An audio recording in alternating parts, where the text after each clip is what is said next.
டிட்வா புயல் இலங்கையில் பெரும் பாதிப்பையும் வெள்ளப்பெருக்கையும் நிலச்சரிவையும் ஏற்படுத்தி தமிழகம் நோக்கி நகர்ந்து காவிரி படுகை மாவட்டங்கள்ல பரவலாக கன முதல் மிக கனமழையும் ஒரு சில இடங்கள்ல அதீத கனமழையும் கொடுத்து தற்போது தொடர்ச்சியாக சென்னை நோக்கி நகர்ந்து வருகிறது.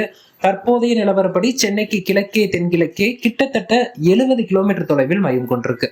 தொடர்ச்சியாக புயல் காற்றழுத்த தாழ்வு மண்டலமாக, அதாவது புயல் என்ற நிலையிலிருந்து ஆழ்ந்த காற்றழுத்த தாழ்வு மண்டலமாக வலுவிழந்து காணப்படுகிறது.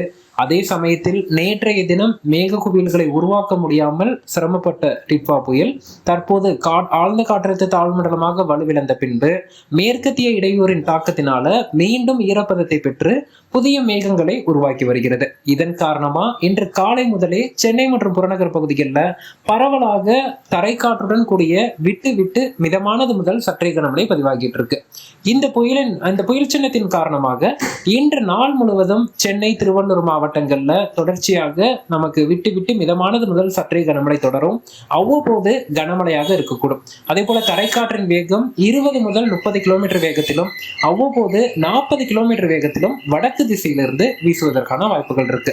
இன்று பிற்பகல் மாலை நேரத்துல செங்கல்பட்டு, காஞ்சிபுரம் உள்ளிட்ட சென்னையின் புறநகர் மாவட்டங்கள்லயும் மழைக்கான வாய்ப்புகள் இருக்கு.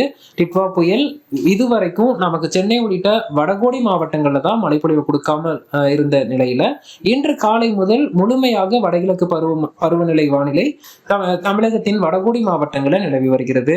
சென்னை மாநகர் மற்றும் புறநகர் பகுதிகளில் பரவலாக விட்டு விட்டு மழை பெய்து வருகிறது. இந்த மழைப்பொழிவு இன்று நாள் முழுவதும் தொடரும். ஒரு குளிர்ந்த வானிலை வடகோடி மாவட்டங்களில் நிலவும் அப்படின்னு எதிர்பார்க்கலாம். காவிரி படுகை மாவட்டங்கள்ல இன்று முதல் மழையின் தாக்கம் படிப்படியாக குறையும். இரவு நேரத்துல இடி மின்னலுடன் கூடிய மழைக்கான வாய்ப்புகள் காவிரி டெல்டா மற்றும் தென் மாவட்டங்கள்ல வாய்ப்புகள் இருக்கு.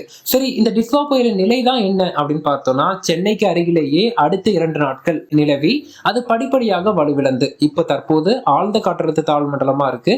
அது காற்றழுத்த தாழ்வு மண்டலமாகவும் தீவிர காற்றழுத்த தாழ்வு பகுதியாகவும் வலுவிழந்து மீண்டும் தமிழக கடற்கரை நோக்கி நகரும் அப்படின்னு எதிர்பார்க்கலாம். இதன் காரணமா கிழக்கு திசை காற்று வருகை தந்து டிசம்பர் 3-4 தேதிகள்ல தமிழகத்தின் காவிரி படுகை மாவட்டங்கள், தென் மாவட்டங்கள் மற்றும் மேற்கு மாவட்டங்கள்ல பரவலாக மிதமானது முதல் சற்றே கனமழை கொடுக்க இருக்கு. தற்போதைய சூழல்ல இன்று சென்னையில் தொடங்கி இருக்கக்கூடிய மழைப்பொழிவு இன்று நாள் முழுவதும் விட்டு விட்டு எதிர்பார்க்கலாம்.